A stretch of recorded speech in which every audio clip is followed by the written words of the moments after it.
Saudi का जो labour market है वो बहुत ड्रास्टिकली चेंज हो रहा है। तो मेरे अपने कुछ एक्सपीरियंस है 2013 से लेके अब तक। हमारे साथ सहनेवार हैं, सहनेवार आया है जद्दा में, मेरे यहाँ पे है। तो हम लोगों ने काफ़ी टॉपिक्स में डिस्कस करा है। तो जो भी टॉपिक्स में डिस्कस करा है यही कोशिश कर रहे हैं कि वो आप लोगों तक पहुँचा पाए। बिल्कुल। तो ये जो वीडियो है इस पे हम बात करेंगे सऊदी लेबर मार्केट का, कि अब क्या स्थिति है, आज से 10 साल पहले क्या स्थिति था, अब से 5 साल बाद क्या स्थिति होगा, इंटरनली कैसे इसे मैनेज किया जा रहा है, एक्सटर्नली कैसे इसे मैनेज किया जा रहा है, ये सारी बातें डिस्कस करूँगा। थोड़ा लंबा वीडियो होगा तो कंप्लीट देखिएगा, क्योंकि बहुत सारे इन्फॉर्मेशन इसमें इन्वॉल्व होंगे। आप लोगों को समझ में आएगा, जो लोग आने वाले हैं सऊदी अरेबिया वो प्लान कर पाएंगे, है ना, और जो सऊदी अरेबिया के अंदर है वो ऑनवर्ड प्लान कर पाएंगे। और कुछ लोग सोचते हैं भाई तुम लोग डराते रहते हो ये वो, तो भाई देखो ऐसा कोई इंटेंशन नहीं है किसी को डराने का या कुछ भी। मैं समझ सकता हूँ बहुत सारे लोग बिजी रहते होंगे, रिसर्च नहीं करते हैं, वीडियोस नहीं देखते हैं, फिर अचानक से कोई चीज़ आ जाता है ना तो उनको लगता है कि ये डराने के लिए बना है। लेकिन रंजन भाई का चैनल पे या मेरे चैनल पे आप लोग कोई भी वीडियो देख रहे हो ना, तो हम लोग डराने या व्यूज़ के चक्कर में नहीं बनाते। हमारा इंटेंशन रहता है लोगों को अवेयर करना। तो इस वीडियो में भी बहुत सारे रूल्स रेगुलेशन अभी रिसेंट में इम्प्लीमेंट हुआ है सऊदी हुकूमत द्वारा, ये सब के बारे में चर्चा करेंगे। तो रंजन भाई, सबसे पहले आज से 10 साल पहले जब आप आए थे, उस समय का लेबर मार्केट और अभी का लेबर मार्केट, ये दोनों के बारे में जानेंगे। उसके बाद फ्यूचर में क्या होगा उसके बारे में डिस्कस करेंगे। ओके, देखिए, लेबर मार्केट जब हम बोलते हैं ना तो उसमें हमें ये समझना है लेबर मार्केट क्या होता क्या है। ओके, जो ह्यूमन बीइंग्स है वो एक रिसोर्स है। रिसोर्स मतलब ह्यूमन रिसोर्स है, वो किसी चीज में भी काम कर सकता है। ओके, तो जो सऊदी अरेबिया है उसमें यहाँ का जनसंख्या कितना होगा, लगभग 35 मिलियन है शायद, जिनमें से 40% तो शायद बाहर वाले हैं। ये स्टेटिस्टिक्स जो है गलत भी हो सकता है, मैं अनुमान ही लगा रहा हूँ। नहीं, ऐसे ही कुछ है। हाँ, तो बाहर वाले लोग हैं। अब इनको यहाँ पे जब कुछ काम करवाना है, डेवलप करना है, इंफ्रास्ट्रक्चर्स बनाने हैं, तो उनको चाहिए होता है क्या, मैन पावर और मशीनरीज और मनी। ओके, अब ये 3M जो है इसमें से 1M मनी तो इनके पास है, मशीनरीज तो भाई वो पैसे से खरीद लेंगे, तीसरा जो M है वो उनको चाहिए होता है मैन पावर। तो वो मैन पावर क्या करते हैं, दूसरे कंट्री से लेके आते हैं। और हर कोई यही चाहेगा कि जो हम मैन पावर ला रहे हैं वो चीप हो, सस्ते दामों में हो, और मेरा जो काम है वो करके जाए। बिल्कुल। तो 10 साल पहले जब मैं सऊदी अरेबिया आया था तो इसी तरह का एक लेबर में भी था। मेरे कंट्री में अपॉर्चुनिटीज नहीं थे तो मैंने चूज करा कि किसी दूसरे कंट्री में जाके काम करें। यहाँ पे काम था, उन्होंने काम दिया, पैसा दिया, काम कर रहे हैं। उस समय सिचुएशन अलग था। उस समय कुछ वर्ड्स हैं जो सुनाई नहीं देते थे, जैसे कि सऊदीआइजेशन, स्किल वैलिडेशन प्रोग्राम्स, ये सारी बातें सुनाई नहीं देते थे। क्यों नहीं सुनाई देते थे? क्योंकि जो सऊदी का पॉपुलेशन था वो इतना ज़्यादा नहीं था 10 साल पहले, और जो अनएम्प्लॉयमेंट रेट था इंटरनल वो इतना ज़्यादा नहीं था, कम था। जैसे जैसे समय बीता, जनरेशन का जो एज है वो बढ़ा, जो यंग एज है वो बढ़ा, लोगों का जो सऊदी का पॉपुलेशन है वो बढ़ा, और जो अनएम्प्लॉयमेंट रेट है वो बढ़ा। अब जब अनएम्प्लॉयमेंट रेट कंट्री में है तो जाहिर सा बात है बाहर वाले देश वाले को तो नौकरी देंगे नहीं। तो एक कॉन्सेप्ट आया कि हम सऊदीआइजेशन लाते हैं। ये सऊदीआइजेशन क्या होता है कि जो सऊदी के नागरिक होते हैं उनको प्रायोरिटी देना, कुछ सेक्टर्स में उन्होंने शुरू किया था फर्स्ट प्रायोरिटी इनको। हाँ, जैसे कि आईटी के सेक्टर में, जो फार्मेसी के सेक्टर में, अकाउंट्स के सेक्टर्स में, एचआर के सेक्टर्स में, और भी बहुत सारे हैं। मैं आपको कॉन्सेप्ट बता रहा हूँ, वहाँ पे किया था। उसमें भी शुरुआत में ऐसा नहीं कि 100% सऊदी होंगे, नहीं। अगर उस डिपार्टमेंट में 10 लोग हैं तो 20% होंगे, 30% ऐसा डिसाइड किया गया, धीरे धीरे है ना। एक प्रोग्राम लाया गया सऊदी एविएशन का जिसमें किया गया। बहुत अच्छा कॉन्सेप्ट है ये, सऊदी विजन 2030 का कॉन्सेप्ट है। इनके लिए बहुत अच्छा है, हमारे लिए अच्छा नहीं है। और यहाँ पे थोड़ा इंटरप्ट कर रहा हूँ मैं। जैसे आपने बताया ना कि यहाँ का अनएम्प्लॉयमेंट रेट ज़्यादा है इस वजह से। इसके अलावा एक और रीज़न है विजन 2030 का, क्योंकि मैंने भी ये सब पे रिसर्च करके एक वीडियो भी बनाया था। अभी ज़्यादातर अरब देश में क्या है, इनका जो डिपेंडेंसी है वो ऑयल पे है। अभी कई रिसर्च से ये पता चल रहा है कि 2050 तक ऑयल जो है वो लगभग ख़त्म होने के कगार पे आ जाएगा, या फिर ऑयल को निकालने में जो खर्चा होगा ना वो इतना ज़्यादा हो जाएगा कि लोग अफोर्ड नहीं कर पाएंगे उसको परचेज करने के लिए। इसलिए इलेक्ट्रिक कार, इलेक्ट्रिसिटी पे ज़्यादा फोकस कर रहे लोग। तो सऊदी हुकूमत का ये भी एक टारगेट है कि ऑयल के ऊपर जो इनका डिपेंडेंसी है ना उसको कम किया जा सके, लोग योगदान दें, काम करें, इनका इकोनॉमी में हिस्सा दें। ये भी एक वजह है जिसकी वजह से ये सऊदीजेशन विजन 230 ये सब कुछ इन्होंने इम्प्लीमेंट करा। बहरहाल आप कंटिन्यू कीजिए। मैं आपको बता रहा था कि ये बहुत अच्छा कॉन्सेप्ट है। एज ए आउटसाइडर मैं बोल रहा हूँ ये बात कंट्री के लिए। बहुत अच्छा कॉन्सेप्ट है कि जो यहाँ के लोग हैं इनको एम्प्लॉयमेंट मिलेगा, और जब एम्प्लॉयमेंट मिलता है और अपने ही कंट्री के लोग इन्वॉल्व रहते हैं तो उनका इकोनॉमी ग्रो होता है। बहुत सारे जो एक्टिविटीज़ हैं, जैसे कि अगर अनएम्प्लॉयमेंट रेट ज़्यादा होता है तो क्राइम रेट भी उसी हिसाब से बढ़ता है ना। जो कंट्री का स्टैंडर्ड्स है वो नीचे जाता है, कॉस्ट ऑफ लिविंग इंडेक्स है वो ज़्यादा बढ़ता है। बहुत सारे फैक्टर से वो आते हैं। एग्जाम्पल पे इंडिया पाकिस्तान अभी हम ले सकते हैं ना उसमें भी आएंगे। हाँ। तो ये जो प्रोग्राम लाया गया सऊदीयाइजेशन का, सही समय पे सही डिसीजन लिया गया, मैं ये बोलूँगा। बेशक जो हम बाहर वाले हैं यहाँ पे काम करने आते हैं, मजदूरी करने, उनके लिए चैलेंज ये है कि भाई जहाँ एक डिपार्टमेंट में 10 लोग रहते थे और वो सारे बाहर वाले ही रहते थे, अब 5 लोग यहाँ वाले होंगे, 5 लोग बाहर वाले होंगे, है ना एग्जाम्पल। तो वो 5 लोगों का तो वो कम हो गया, या तो उनको अपने देश जाने पड़ेंगे या तो किसी दूसरे काम में करने पड़ेंगे। बिल्कुल। वो अगर हम उस तरह से सोचेंगे तो वो एक सेल्फिशनेस हो गया। अगर कंट्री के हिसाब से देखेंगे तो बहुत अच्छा डिसीजन है सऊदीयाइजेशन का। इनके लोगों को एम्प्लॉयमेंट मिलेगा, इनका इंटरनल सस्टेनेबल डेवलपमेंट्स होंगे। ओके, तो ये था सऊदीयाइजेशन का एक प्रोग्राम। अब तो ये इंटरनली सऊदी के अंदर में कैसे मेन पावर को मैनेज करना है वो एक प्रोग्राम था। अब एक्सटर्नली कैसे मैनेज करना है कंट्री के बाहर, वो भी एक प्रोग्राम इन्होंने लाया जिसका नाम दिया SVP, स्किल वैलिडेशन प्रोग्राम। उससे क्या होगा कि जो भी लोग आएंगे यहाँ पे काम करने के लिए वो स्किल्ड मैन पावर होंगे।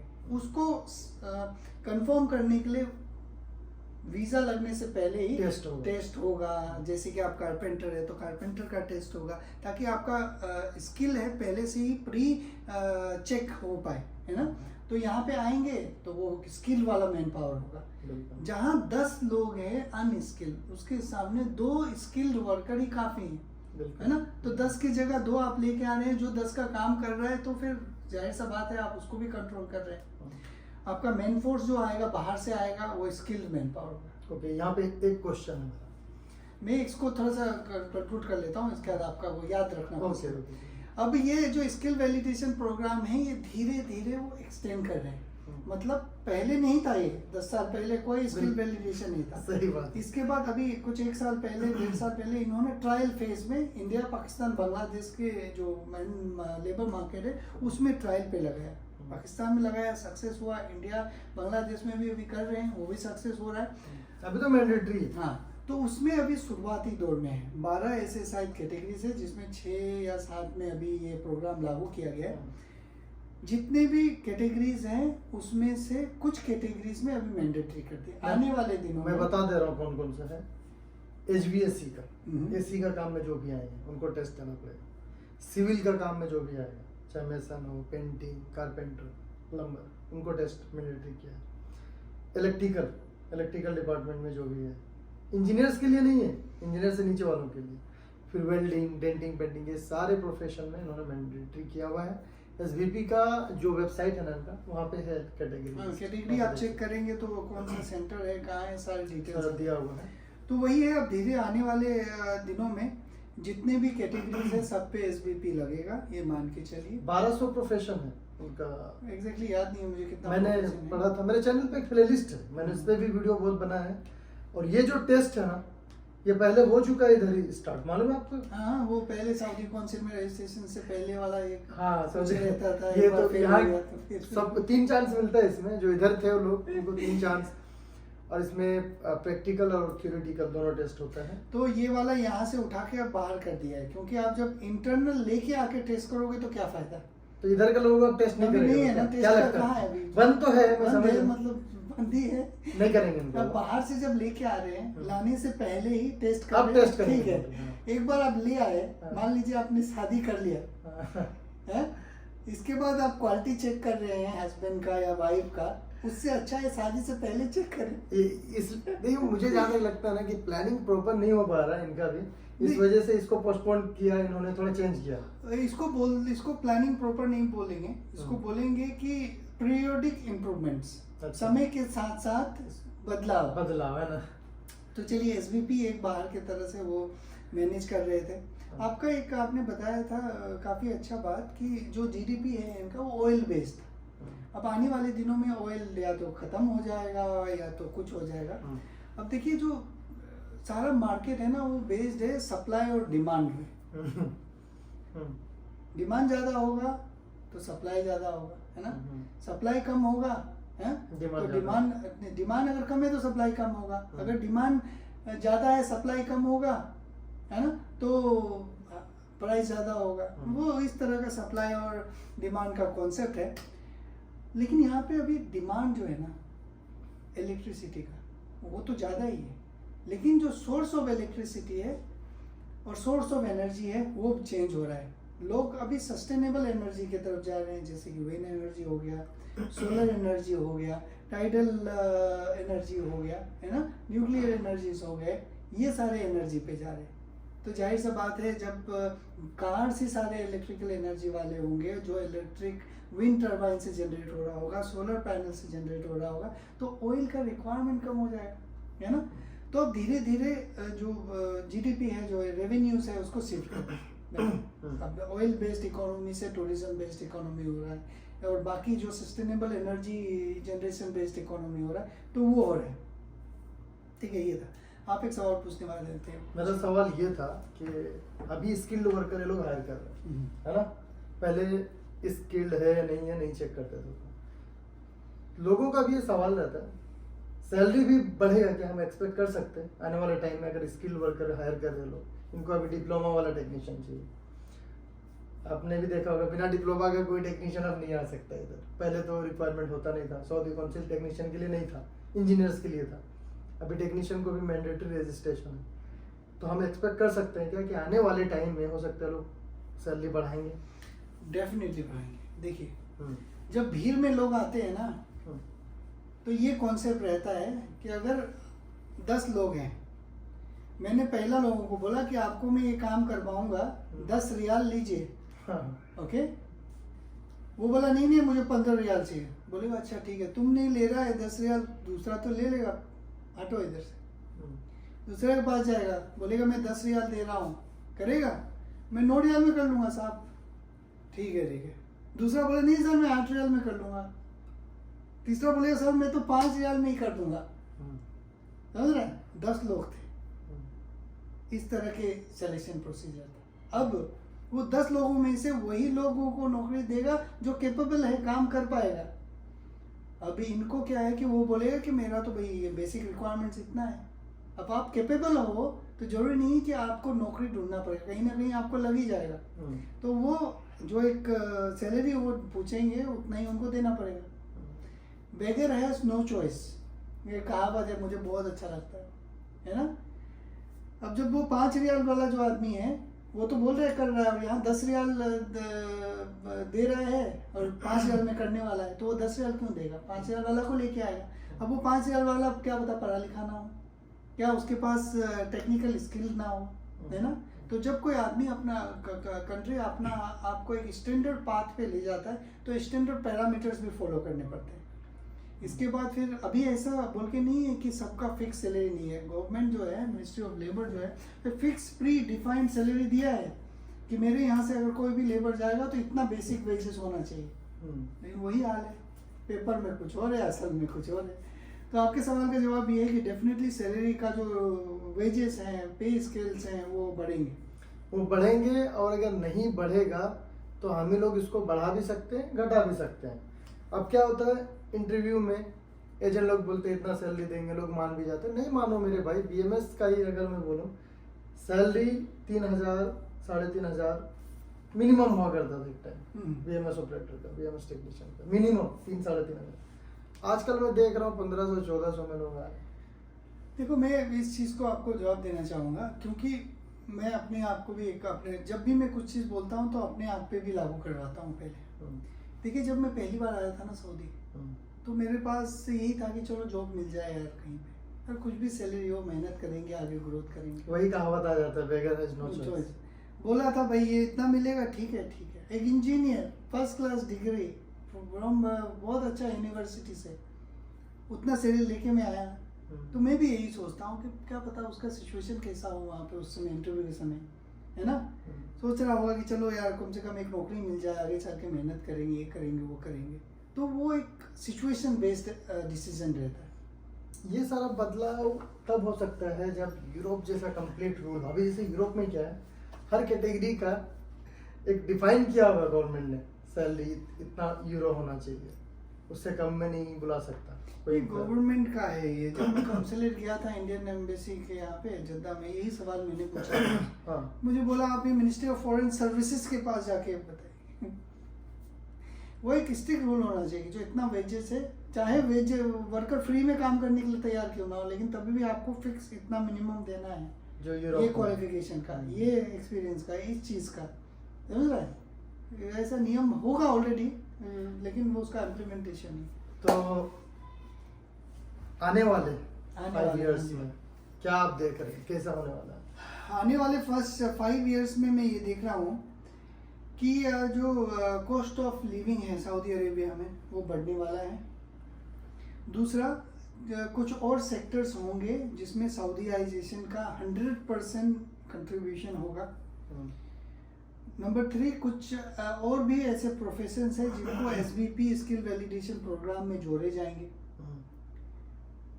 चौथा, जो लोग इधर काम कर रहे हैं मेरे जैसे, आपके जैसे, वो अपना प्लान भी तैयार रखें कि भाई सारा जिंदगी बाहर तो रहना नहीं है, कोई दूसरा प्लान भी हमेशा रेडी होना चाहिए कि नॉट दिस देन दिस, है ना।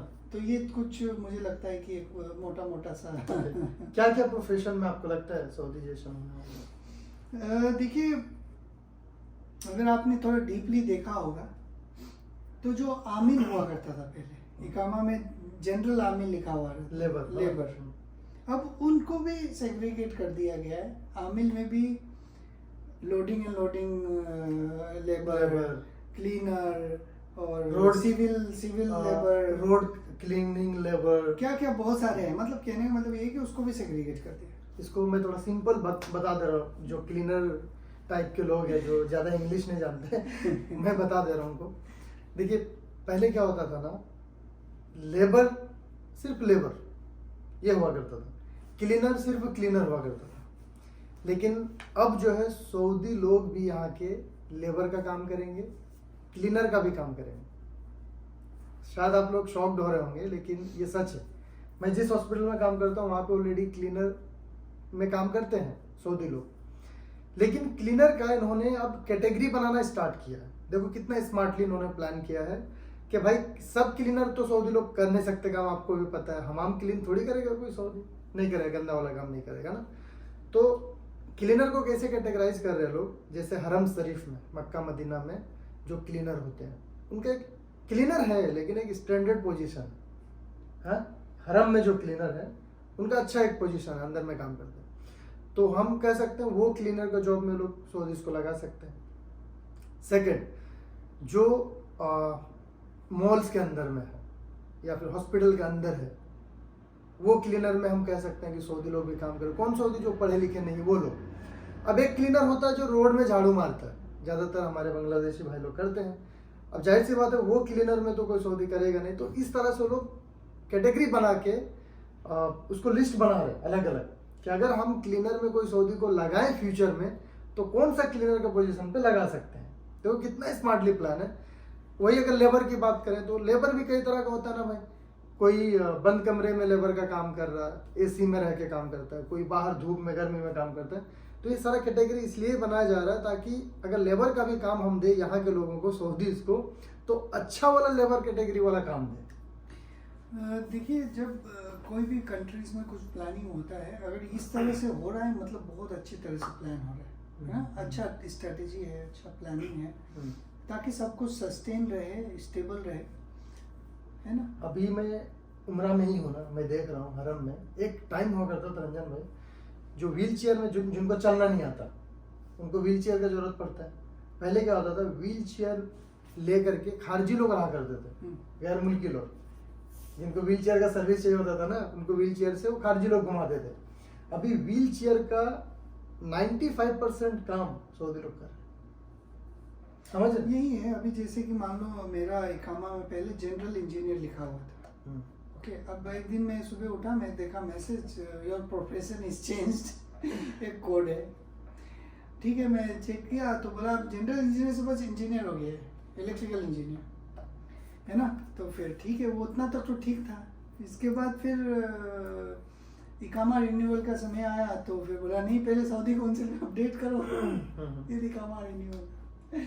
तो ये सारी चीज़, एनीवे, पिछले आने वाले 5 सालों में बहुत सारे नए चेंजेस होने वाले हैं, बहुत सारे नए नए प्रोजेक्ट्स आने वाले हैं। लेबर मार्केट में कोई कमी नहीं है रिक्वायरमेंट्स का, बस ये है कि जो भी प्रोसेस और प्रोसीजर और गाइडलाइंस पब्लिश किए गए हैं कोई भी कंट्री के लिए बेस्ट है। अगर हम भी अपने देश में होते तो इसी तरह के गाइडलाइंस हम इशू करते ताकि एक सस्टेन रहे, सारी चीज़ मेंटेन रहे। बदलते हुए टाइम के साथ में बदलते हुए टेक्नोलॉजी और रिक्वायरमेंट्स को एडॉप्ट करना बहुत ज़रूरी है, जो अभी सऊदी अरबिया कर रहा है। तो मेरी तरफ से बस इतना ही है इस वीडियो के लिए। आप अगर कुछ और कंट्रीब्यूट करना चाहेंगे तो। कॉस्ट ऑफ लिविंग, इसके बारे में भी थोड़ा सा बता देते तो सही रहता। पहले कैसा था, अभी कैसा है और आने वाले टाइम में कैसा होगा, क्या एक्सपेक्ट कर रहे हैं? कॉस्ट ऑफ लिविंग जो है ना, देखिए एक इंटरनेशनल अंतरराष्ट्रीय संस्थान है जो है कॉस्ट ऑफ लिविंग इंडेक्स को नापता है। ये कॉस्ट ऑफ लिविंग इंडेक्स होता क्या है कि किसी भी कंट्री में 1 लीटर दूध कितना दाम का है, 1 अंडा कितना करेंसी का है, 1 किलो आटा कितना करेंसी का है, एक जो कमरे को रेंट में लेने में कितना होता है, वहाँ का एवरेज सैलरी कितना है, 1 किलोमीटर जाने के लिए आपको कितना किराया लगता है ना। ये सारी चीज़ें कॉस्ट ऑफ लिविंग इंडेक्स में आता है। हर एक कंट्री, किसी भी कंट्री में आप जा रहे होंगे तो एक बार उनका कॉस्ट ऑफ लिविंग इंडेक्स देख लीजिएगा, आपको आइडिया हो जाएगा कितना एक्सपेंस है। कॉमन भाषा में बोले तो आपका सैलरी कितना मिल रहा है वो देख लेना, और वहां जाने के बाद हर महीना खर्चा कितना होगा ये देख लेना जरूर। तो वही सऊदी का अगर कॉस्ट ऑफ लिविंग इंडेक्स का बात करें 2013 से ही मैं बता रहा हूँ। अगर आप दूध का बात करें तो दूध का दाम भी बढ़ गया है, लगभग दुगना हो गया है। और अगर आप चिकन का बात करें तो वो भी लगभग 8-9 रियाल का मिलता था किलो, वो भी डबल हो गया है। आलू सब्जी वगैरह का बात करें 1 रियाल 1.5 रियाल 50 हलाला का भी मिलता था, अभी 4 रियाल 5 रियाल 8 रियाल। टमाटर का भी वही हाल है, प्याज का भी वही हाल है, हर चीज का दाम बढ़ गया। हर चीज का दाम। एक चीज है जो जिसका दाम नहीं बढ़ा है, खबूज का दाम नहीं बढ़ा, वही रोटी है ना। और अपार्टमेंट्स के दाम भी बहुत बढ़ गए हैं।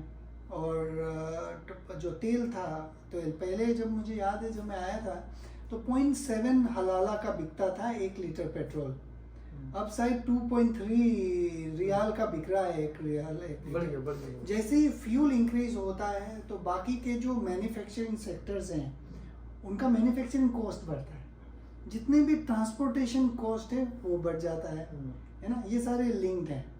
तो अगर कॉस्ट ऑफ लिविंग इंडेक्स का बात करें और जो आप सुनना चाहते हैं कि भाई सऊदी में एक बेसिक सैलरी कितना हो जिससे गुजारा चल जाए, थोड़ा सा सेविंग भी हो जाए, डिपेंड करता है एक इंडिविजुअल के ऊपर। लेकिन मेरा ये मानना है कि अगर आप लेबर वाले वीज़ा में आते हैं और आपको सोचेंगे कि मुझे 3000 रियाल मिल जाए, वो भी पॉसिबल नहीं है।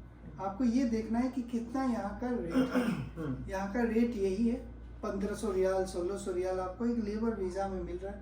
अच्छा रेट है, उसमें खाना कंपनी का होना चाहिए और ट्रांसपोर्टेशन कंपनी का होना चाहिए, रहने का कंपनी का होना चाहिए। कम से कम 30,000 तो बचाना ही भाई, डेली 1,000 नहीं बचाओ तो क्या। उसमें क्या है, आप अपना इंटरनेट का खर्चा और बाकी आपके कुछ अगर खर्चे हैं वो काट के 100 150 200 रियाल 1200 1100 रियाल आप बचा लेंगे। ओके, बाकी अगर कोई फ्रेशर इंजीनियर्स है तो मान लीजिए आप 6,000 रियाल के अगर पैकेज में आपको मिल रहा है 6-6,500 मिनिमम बता रहा हूँ मैं। 4,000 भी मिल रहा तो एक पैर पे खड़े हैं लोग आने के लिए। वो भी शुरुआत में आपको बताया था ना कि हालात डिपेंड करता है, लेकिन हाँ ये चल रहा है रेट जो आप आ रहे हैं, है ना। जो भी मिल रहा है आपको, आप देखिए कंपनी अच्छा है, ग्रोथ है उसमें, तो आप आगे बढ़ सकते हैं। कुछ कॉन्ट्रैक्टिंग कंपनी 2500 में भी इंजीनियर को बुला रही है। कोई बात है ना भाई, क्या बोलते हैं, स्थितियों का मजबूरी का फायदा उठाना। मजबूरियों का फायदा उठाना। और अपार्टमेंट बहुत महंगा है। मेरा जो ये एरिया में अपार्टमेंट इतना महंगा है कि क्या बताऊँ, बिजली महंगा हो गया है ना। मैं नहीं बताऊंगा अपार्टमेंट का रेट, लेकिन आप लोग बोलेंगे कि क्या बताऊं, मैं जान रहा ना, मैं जान के हैरान था। छोड़िए मत ही जानिए आप तो लोग। वही, और जद्दा में ऐसे भी कितनी बिल्डिंग्स टूट गए हैं, तो फिर वो है। तो ये मान के चलिए कि कॉस्ट ऑफ लिविंग इंडेक्स का ये मैंने आपको एक प्रिसाइज आंसर दे दिया जो आप जानना चाहते हैं, कितना सैलरी होना चाहिए लोगों का ताकि जो बचे। मैं सिर्फ इतना ही कहूँगा, रंजन भाई का जो अपार्टमेंट का कॉस्ट है ना, वो जब मैं सुना पहली बार ये बताए तो मुझे ऐसा लगा कि ये बात सच है। इंसान का जब कमाई बढ़ता है ना तो खर्चा भी वो जानबूझ के बढ़ा लेता है। ऐसा वाला फीलिंग है मेरे को। न, वो बात फीलिंग सही था आपका, लेकिन चॉइस भी कई बार नहीं होता है ना। आप ऑफिस के पास है, नज़दीक है, अब आप कॉस्ट एनालिसिस करोगे कि यहाँ से मैं 10 किलोमीटर दूर कहीं कोई अपार्टमेंट लेता हूँ, हर दिन अगर मैं 50 रियाल 40 रियाल अगर कुबर में लगाता हूँ, टाइम भी ज़्यादा है। 1,500 रियाल वो किराया कम्यूट का हो गया, साल का हो गया कितना 12 12,500 है ना। अगर मान लो वहाँ पे मुझे 18,000 19,000 का रूम मिल रहा है तो 30,000 का तो ऐसे ही हो गया रूम। सही है, सही है। हाँ, आपका कैलकुलेशन अच्छा रहता है। हाँ। आप एनालिसिस अच्छा करते हैं माशाल्लाह। तो वही मैं सोचा कि भाई चलो ठीक है, उससे अच्छा है कि सस्ता ही मिल गया, 600 रियाल तक कम ही मिल गया आपको। तो मैं चलो कम में मिल रहा है, तो वही है, बहुत सारी चीज़ें हैं। तो ये एक तीसरा वीडियो है हम लोग जो शूट कर रहे हैं, और कोई नया टॉपिक है तो वो आने वाले वीडियोस में मिलेंगे। और जो लोग ये वीडियो को देख रहे हैं ना, उनसे मैं ये भी बोलूँगा, मेरे चैनल पे एक प्लेलिस्ट है सऊदीजेशन का और स्किल वेरिफिकेशन टेस्ट का भी। अभी तक जिन लोगों ने ये वीडियो देखा है ना, हाँ, मैं ये दावे के साथ कह सकता हूँ कि उनको लाइफ में प्रॉब्लम कम ही होता होगा, क्योंकि उनके पास पेशेंस है, उनके पास में एक जानने का इच्छा है। ओके, आप जो बात बताने वाले हैं ना, उनको इतना बेनिफिट नहीं होगा, उनको ज़्यादा बेनिफिट होगा जो शुरुआत के 1 मिनट वाला वीडियो देख के गायब हो गए। तभी बता दीजिए आप। तो वो जो प्लेलिस्ट में बाकी वीडियोस है ना, वो भी देख लेना आप लोग। जो बेसिक चीज़ें हैं समझ में आ जाएगा, उसके अकॉर्डिंग आप लोग भी तैयारी करो, ताकि आने वाले टाइम में आप लोग अपने आप को रेडी करके रख सको हर चीज़ के लिए। चलिए, इस वीडियो में इतना ही। कमेंट करके बताइएगा कैसा लगा हमारा ये सीरीज ऑफ वीडियोस। अपना ख्याल रखिए। Thank you.